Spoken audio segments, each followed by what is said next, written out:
जय श्री कृष्णा। एक बार वैकुंठ में भगवान के सामने नारद मुनि खड़े थे।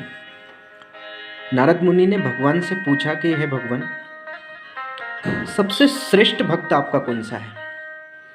भगवान ने कहा कि नारद मुनि, आज ऐसी बात? नारद जी ने कहा कि सबसे श्रेष्ठ भक्तों में सबसे प्रथम नंबर मेरा है, इसलिए मैं आपसे पूछ रहा हूं कि ऐसा कोई भक्त तो नहीं है जो मुझसे श्रेष्ठ हो। भगवान मुस्कुराए और कहा कि नारद मुनि, जो व्यक्ति मुझे कलेजा लाकर दे दे वो मेरा सबसे श्रेष्ठ भक्त।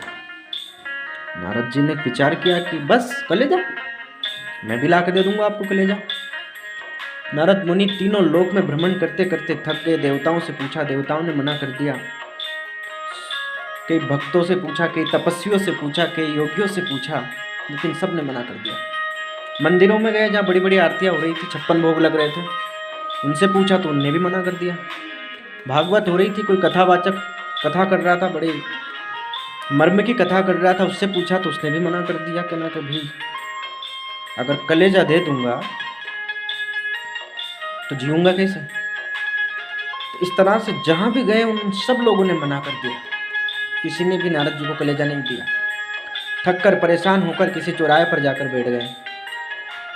वो चौराहे पर बैठे विचार करने लगे कि क्या करूं। एक व्यक्ति कोई चप्पल जूते जोड़ रहा था, उसने देखा कि नारद मुनि शायद परेशान है। जाकर पूछने लगे कि नारद मुनि क्या हुआ। नारद जी ने कहा कि भाई देखो, परेशान ना करो तो अच्छा है। अरे की बात तो बतलाओ।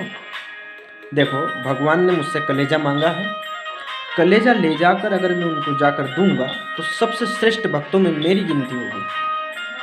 कि बस कहा, तुरंत अपनी छाती को चीरा, कलेजा निकाल के नारद जी के हाथ में रख दिया। नारद जी तुरंत वैकुंठ गए, भगवान के हाथ में जाकर कलेजा रख दिया। भगवान ने उस कलेजे को अपने हृदय में धारण कर लिया। नारद जी पूछने लगे कि अब तो मैं श्रेष्ठ भक्त हुआ?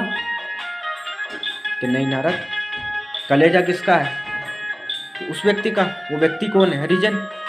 अरे कि भगवान, उसका कलेजा तो मैंने लाके दिया ना। अरे लाकर दिया एक अलग बात है, लेकिन निकाल के दिया एक अलग बात है।